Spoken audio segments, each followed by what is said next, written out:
Hello, this is Dias and a new author's story from my channel Russian Revenge Story. Marina watched her son trying on a new suit. Tall, handsome, dark haired, her boy was getting married tomorrow, and it was hard to believe. Ilya carefully studied his reflection in the mirror. He turned around, nodded with satisfaction, and noted that the suit fit perfectly. Fashionable outfit. The guy turned to his mother. And the color is nice, and it looks expensive. And it costs a lot, Marina thought, but said out loud, "Glad I pleased you. I'll definitely shed a tear at the wedding, as soon as I see you in full dress." Ilya finally tore himself away from the mirror. "Mom, are you going to the wedding or something? We agreed that you wouldn't be there." "We agreed, son? I thought you were joking." "What jokes?" The son paced nervously around the room. "Have you forgotten what Vika's parents are like? The wedding will be attended by the elite. You will feel like a poor relative there. I will start to worry about you. Mom, do you want to ruin such an important day for me?" The son sat down next to Marina on the sofa, took her hand and gently squeezed it. "Mom, just imagine how pathetic you will look against the backdrop of those dressed up ladies. My heart will burst from such humiliation. And think about how it will be for you. We will come the next day, okay? We will drink tea or champagne. You will congratulate us, give us a gift." Marina's heart sank with resentment. Her own son is so ashamed of her that he is ready to look like a homeless orphan at his own wedding. "Why will I look pathetic?" the mother objected. "I have made an appointment with a good hairdresser to get my hair done. I will get my manicure done. I will wear a decent dress." "What decent? This is blue junk," Ilya barked, and began to rush around the room again. "So, here's how it is." He stood in front of his mother. "If you don't understand this the easy way, then I'll tell you straight. I don't want to see you at the wedding, even though I am. But I'm ashamed that my mother is a cleaner. I don't want you to disgrace me in front of Vika's relatives with your appearance. Is that clearer?" Marina was shocked by her son's confession and couldn't utter a word. Ilya silently took his backpack, proudly flashed his suit, and headed for the exit. He stopped at the threshold. "I repeat once again, don't come to the ceremony. No one will be happy to see you there." Ilya left a few hours ago. It was getting dark outside, and Marina was still sitting on the sofa in a complete daze. She was too shocked to even cry. The tears came a little later, when the woman turned on the light and took an old album of family photos out of the dresser. Her entire life fit into this album without embellishment. Memories fell on Marina with such force that it was hard to breathe. An old tattered photograph. There she is, a blue-eyed 2-year-old girl, looking intently into the lens. The colorful dress is clearly from someone else's shoulder. Next to her is a thin, strange woman with an absent-minded look and a silly smile. Even in a bad photo, it is clear that the woman is tipsy. Marina was 2.5 years old when her mother was deprived of parental rights, and she disappeared from her daughter's life forever. Having grown up, the girl did not even try to look for the wayward mother. Why? A group photo. 10-year-old Marinka with unruly golden curls is standing in the second row, third from the left. Life in the orphanage was not sweet. The institution where Marina was raised resembled the dysfunctional orphanages from documentaries about the 90s. Cooks were caught stealing food, teachers did not mince words, and the headmistress turned a blind eye to hazing, not caring about the methods of maintaining discipline by older children. 3 pretty girls in waitress uniforms coquettishly posed for a photographer on the porch of an establishment with a slanted sign. After school, Marina did not think much about her choice of profession and quickly got a job as a waitress in a roadside cafe, with the telling name By the Road. The salary was small, but the tips that customers generously left compensated for this. 12-hour shifts were exhausting, but Marina was not discouraged. She liked living on her own. The room in the communal apartment was spacious and bright, and the neighbors, an elderly couple, were friendly. Although Marina had little money, she had enough. She unexpectedly discovered a talent in herself. It turned out that she knew how to dress stylishly for pennies. Buying clothes in second-hand stores, she would alter and remake them, turning them into fashionable things. In a summer clearing in the forest, a happy and laughing Marina, wearing a wreath of flowers, was sitting on the grass, and a cute, dark-haired guy wearing the same wreath was hugging her. Many years have passed, but Marina's heart still skips a beat when she sees this photo. She had been working in the cafe for about a year when she met Maxim. That summer morning, the cafe was unexpectedly crowded. Marina was rushing around the room with a tray, serving impatient customers, and suddenly tripped, spilling tomato juice on the guy by the window. A bright red stain was spreading across his light shirt. Marina was speechless, realizing that the shirt was expensive. Before she could recover, Stas, the cafe administrator, ran up to the table and started fussing, threatening to fire her. "Why worry so much?" the guy grinned, handing Marina the car keys. "Don't worry, I'm going to my parents' dacha. There's a clean t-shirt in the car. Could you bring the backpack from the back seat?" "I'll bring it myself, Maxim Nikolaevich," Stas helpfully offered, snatching the keys. "Otherwise, this chicken will break something in your car too." Left alone with the client, the frightened Marina was finally able to apologize. "Please forgive me. This is the first time this has happened to me. Honestly, I'll compensate you for the damage." "Calm down," answered Maxim. "It's okay. By the way, what's your name?" "Marina." "And I'm Maxim." He extended his hand to her. She shook it and then for the first time dared to look at him. In front of her stood a handsome, tall, athletic man with grey eyes and a charming smile. Stas brought him a backpack and led him to the utility room to change. Passing by Marina, Stas sarcastically remarked, "What are we standing there for? Is your shift over already?" She was just accepting payment from a couple in love when she heard a cheerful voice behind her.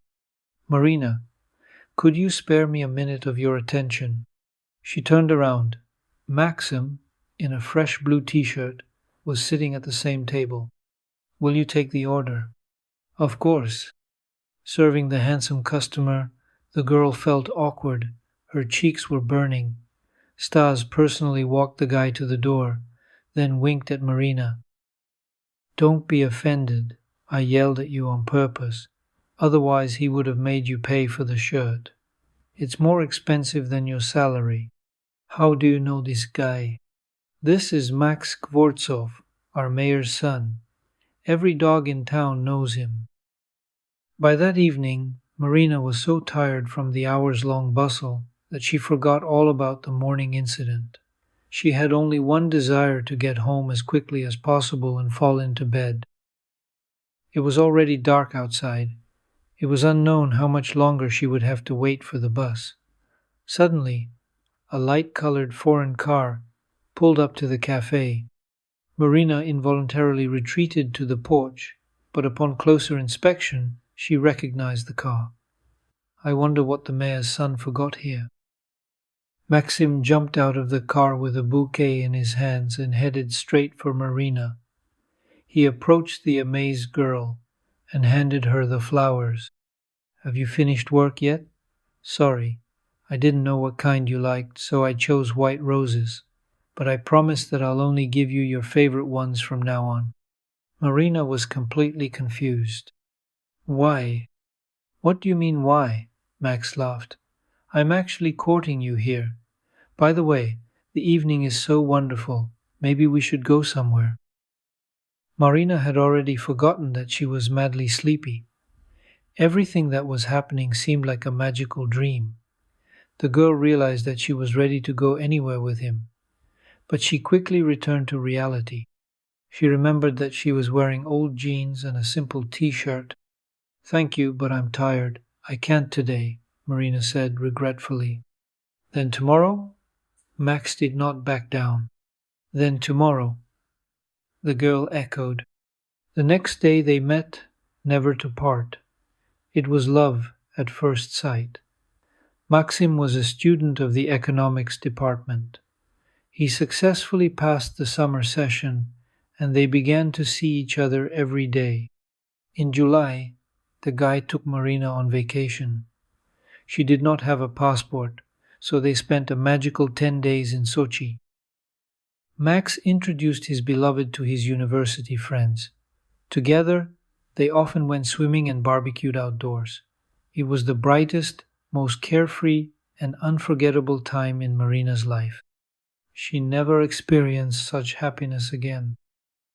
Marina and Maxim had already started making plans for the wedding, but in the fall all their dreams of the future collapsed.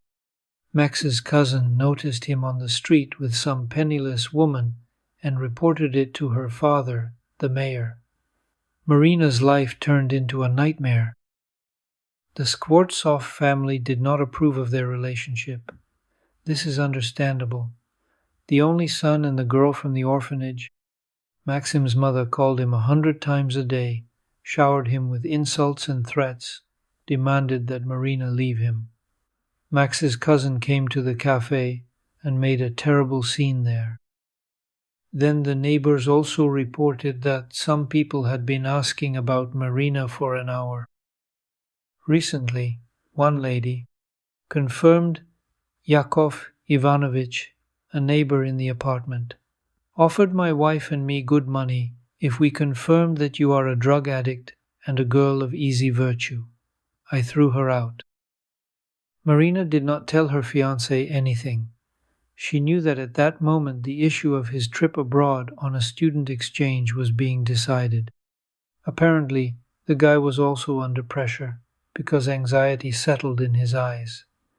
Sometimes he peered tensely into the face of his beloved, but, seeing her gentle smile, he sighed with relief.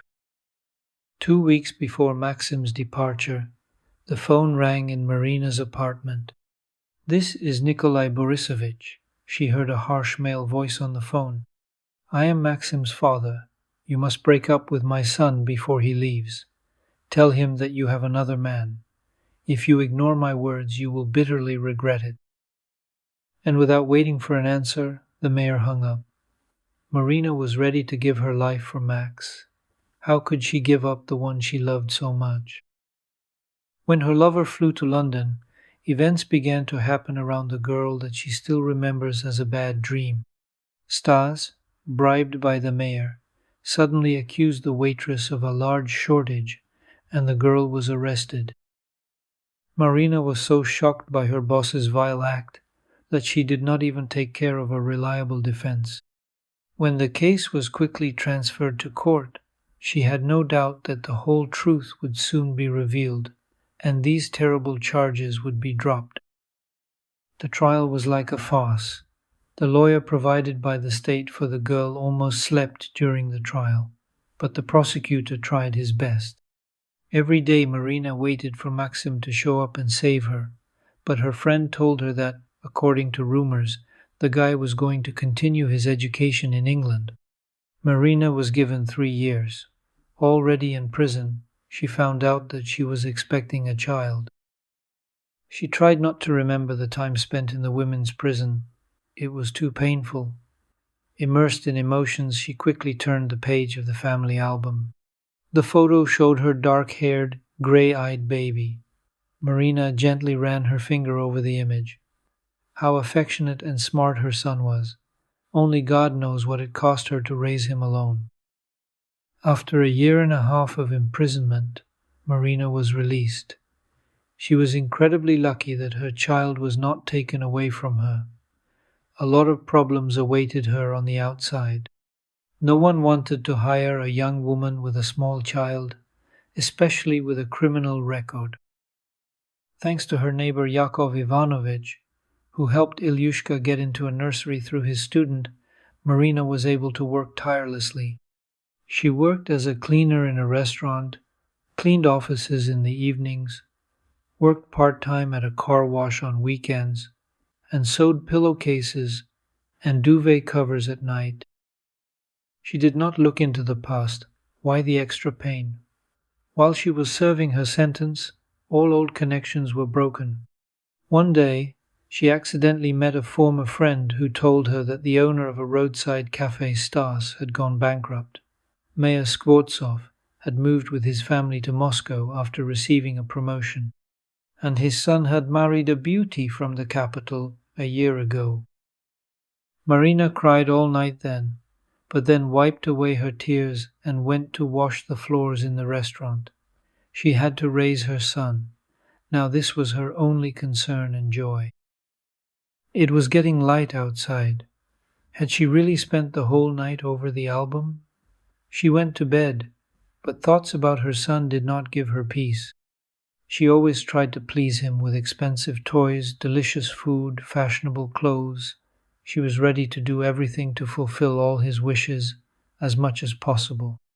If Ilya needed a new gadget, he calmly told his mother about it, knowing that she would find the necessary amount, or, in extreme cases, take on additional work. Of course, it was also her fault that Ilya grew up to be such a callous egoist. She never complained to him about being tired, never took sick leave, and always gave him the tastiest pieces at lunch. It's no wonder that her son never thought about the price his mother paid for her money, and now he's ashamed of her and doesn't want her to be present at his wedding as a cleaning lady. I understand, Marina sighed bitterly, and then turned to Ilya's portrait on the wall. Son, I've been pleasing you in everything for 25 years, but this time I'll do it my way. I'm sorry. She got out of bed and took out the box from the nightstand where she kept her savings the old-fashioned way. Plus, there was a month's salary on the card, enough for an outfit, a hairdo, and a visit to the beautician. Marina's appearance at the registry office caused a real sensation. She always looked younger than her years, and after visiting the beauty salon, it was as if she had dropped 10 years. The guests, especially the men, stole glances at the fair-haired woman in an elegant blue dress. During the ceremony, the mother, brushing away tears, admired her serious, slightly confused son and his charming bride. How good that she came here. After the ceremony, all the guests congratulated the newlyweds. Ilya quietly made his way through the crowd to his mother and whispered, "So, my request means nothing to you? I hope you won't go to the restaurant?" "I won't go," Marina nodded. "I've already seen everything I wanted." "Hello!" Vika, flushed, ran up to them. "Marina Anatolievna, you look amazing. Your parents invite you to go to a restaurant with them." "Thank you, but it's time for me to go." "What do you mean time?" Vika was indignant. "Ilya, what's going on?" "Really, Mom, where are you rushing to? It's your only son's wedding." Ilya invited his mother to the restaurant with a forced smile. When it was time for the parents to congratulate the newlyweds, Marina took the microphone. "Children, be happy. Love each other all your lives." There was so much sincere feeling in her short speech that the guests gave her a standing ovation. As she was walking down the small stage, the woman almost collided with a tall man in an expensive suit. His face seemed familiar. "It can't be," Maxim said out loud, blocking her path. "Marishka, is that really you? What are you doing here?" "Maxim?" Marina couldn't believe her eyes. "The bride's father is my business partner. He invited me to the wedding." What a cute son you have. Maxim, worried, took Marina by the hand. Maybe we should go to the window and talk? Are you alone, without a husband? I've been divorced for 10 years now, and I don't have children. They talked for an hour. Maxim told how his father, having flown to him abroad, told him that Marina had met another guy and left with him for Moscow. Shocked, Max didn't believe his father, but, afraid to humiliate his beloved with suspicions, he decided to first find out the truth from his best friend. A friend went to a roadside cafe, but didn't find a girl there. The owner and the waitresses unanimously confirmed the information received from my father. I almost went crazy with grief then, stayed in England for another 6 months, from where I returned to Moscow. Dad got promoted, then I got married. Have I been happy all these years? Not for a minute. Only in my youth with you. And how have you lived all this time? Let's not talk about sad things, Marina suggested. It's a wedding after all. I'll tell you everything later, but now ask me to dance. The guests couldn't take their eyes off the beautiful couple. Ilya looked at his mother and didn't recognize her. He suddenly thought that his mother was a very attractive woman who had given up her personal life for him when she was very young. For the first time in his life, Ilya felt truly ashamed. Then the guy noticed that his mother was heading towards the exit arm in arm with some rich man, and he caught up with her on the porch. "Mom, where are you going?" "I'm leaving. That's what you wanted so much," his mother reminded him. "Mom, forgive me, but where are you going with this man?" "I'm ready to go to the ends of the earth with him," Marina sincerely admitted. "By the way, let me introduce you to your father, Maxim." Ilya looked at Marina, dumbfounded. She paused and added with a smile, "Yes, it looks like we're going to have a very long conversation. But not today. Today is the wedding.